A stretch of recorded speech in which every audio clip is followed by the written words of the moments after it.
That's it.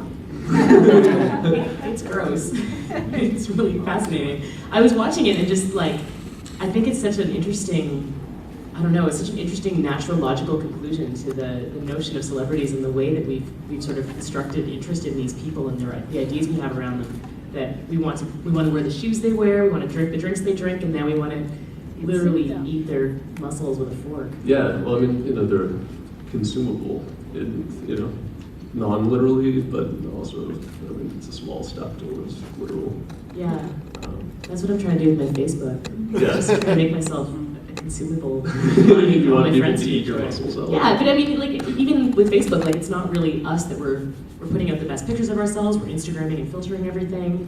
Yeah, well, it's true. I mean, we have that, I think that culture, people kind of create this sort of celebrity side to themselves in a sense. I mean, we all have online profiles that are, again, very theoretical, very sort of idealized and removed from who we are as people. And I don't know about you, I know people who actually Photoshop themselves and post pictures on Facebook.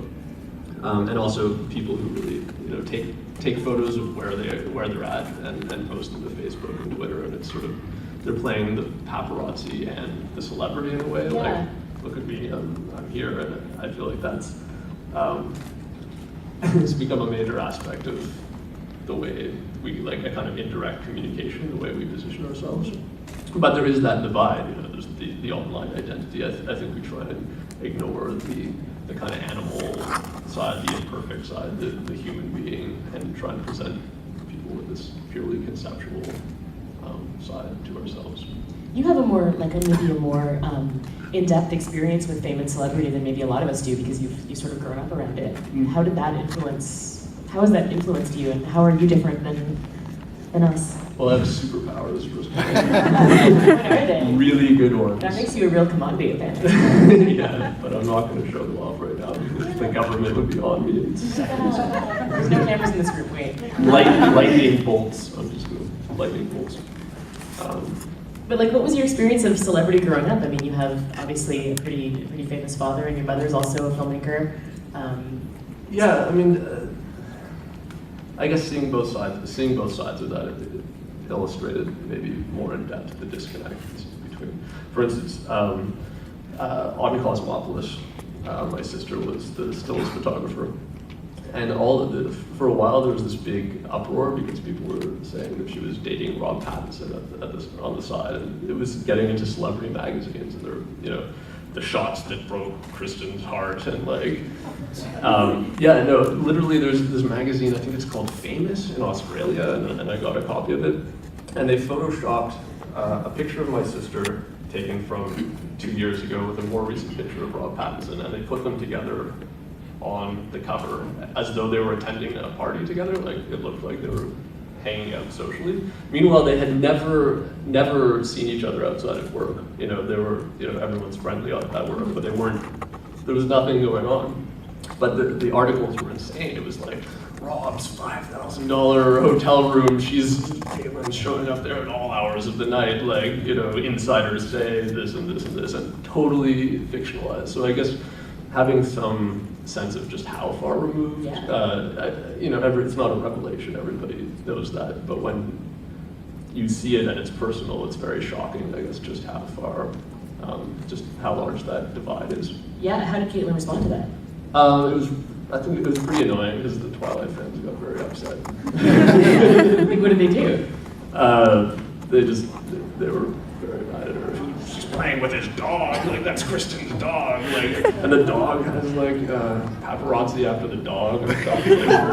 You get that, the high end of that gets very insane. So yeah, I mean, definitely being able to see that when it's close to you is informative.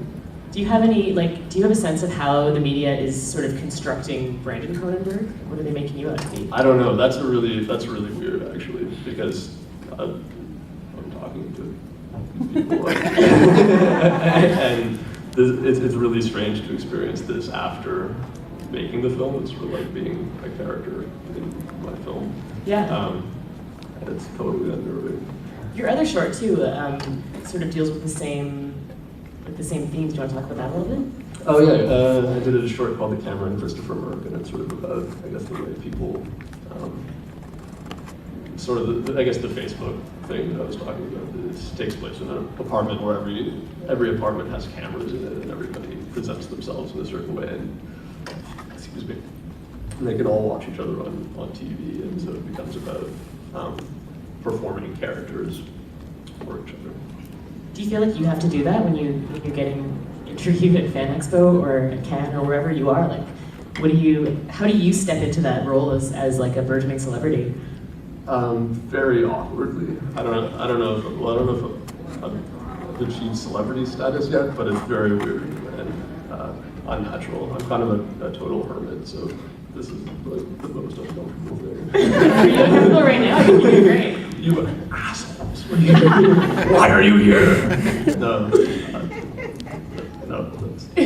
No, it's great. It's like great. No, it's great. I mean, it must be overwhelming though to have people sort of like knowing you and talking to you and taking pictures of you and. Yeah, no, it's really cool. I mean, having people interested in your work is the best thing, and being here also because I guess it's a very genre-y crowd. Yeah. People are very enthusiastic and way cooler than other sort of festivals. So it's good, but it's definitely strange. Yeah, you FanExpo.